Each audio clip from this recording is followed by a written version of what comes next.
The evidence that was used to convict Troy Davis in the first place was weak.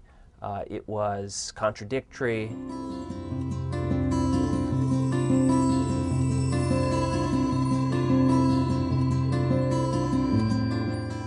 It took a jury only a few hours to decide Troy Davis was guilty of murdering a police officer in Savannah, Georgia, and a few more hours to send him to death row. Troy Davis, unfortunately, will soon face an execution date. Police officer Mark McPhail was working an off-duty job here. He was providing security at night for this bus station and for this Burger King restaurant that is currently out of business. There was a homeless man in this parking lot who was being harassed and intimidated. He yelled for help. The officer ran over, and seconds later, Officer Mark McPhail was shot and killed. Troy Davis has always maintained his innocence. Since the trial, the case against him has come unraveled. There were huge questions and remain huge questions about the integrity of the investigation. There's evidence that was available even at the time of the original trial that the police were engaged in wrongdoing and misconduct. The primary reason he was convicted, the witness testimony. The slain police officer's wife agrees. They were just so adamant about what they saw, when they saw it. The Innocence Project has exonerated 273 individuals who were wrongly convicted. 75% of those cases relied on eyewitness identification. One of the witnesses, Dorothy Farrell, she testified initially that she was able to identify Troy Davis as the shooter from a great distance. She was on a second-floor balcony across a road at 1 o'clock in the morning under very poor lighting conditions. It really would have been impossible for her to have been able to identify the face of the perpetrator.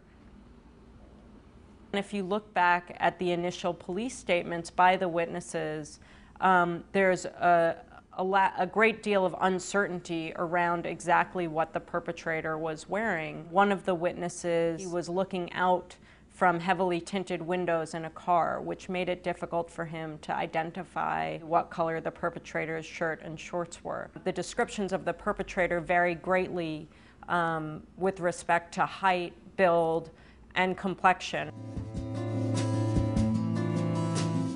Tunnel vision occurs when the police identify a suspect and decide that that suspect is going to be the target of their further investigation to the exclusion of all others.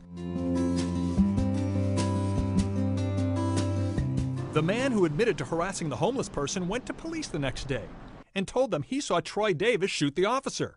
Sylvester, or Red Coles as he was known, came to the police the day after the shooting of Officer McPhail. He came to the police precinct with a lawyer and he identified Troy Davis as the shooter. The police believed Red Coles and began to focus entirely on Troy Davis as the suspect. Wanted posters went up all over Savannah. A reward offered to catch the so-called dangerous cop killer. Once the police officers focused on Troy Davis as the suspect, they disregarded clues that pointed either away from Troy Davis and, importantly, towards Red Coles. Mr. Young was the homeless man who was beaten and whose beating is what brought Officer McPhail to the scene of the crime. When Mr. Young first saw Red Coles, he identified Mr. Coles as the person who had beaten him. That identification should really have sparked law enforcement's interest in Red Coles as the shooter. Coles was part of a community that had a non-snitch culture, meaning that it would be highly unusual for a young black man to snitch or to implicate another young black man, given that the police were not seen as allies. It's curious that the police didn't examine the motivations of Sylvester Coles. Red Coles was known to have a .38, the same weapon that was used to shoot Officer McPhail, and was known to have it in his possession within half an hour of the shooting. And even though the police knew that, they never looked for the gun. Had law enforcement begun to suspect that Red Coles wasn't a valid alternative suspect, they could have started an independent investigation of him.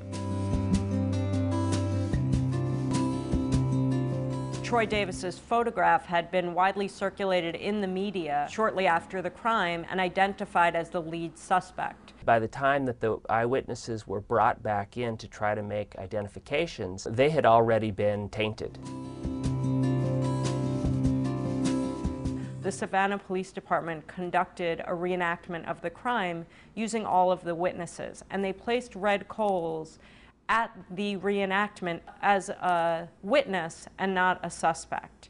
They brought Red Coles as if he was a consultant, which obviously would plant a very strong suggestion in the witnesses' minds that of whoever they saw that night, Red Coles couldn't be the bad guy. In doing this, they may have contaminated or overwritten witness memories that would have identified Coles as the shooter rather than as just another bystander. Several of them have subsequently come forward and talked about how Red Coles was behaving erratically that night, changed his clothing, asked individuals to provide cover for him.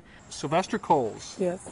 came up to you after the shooting and said, "Will you hold my gun?" Will I hold my? Yes, sir. We talked to Tanya Johnson near her old home across the street from the crime scene. Went and he opened the screen door.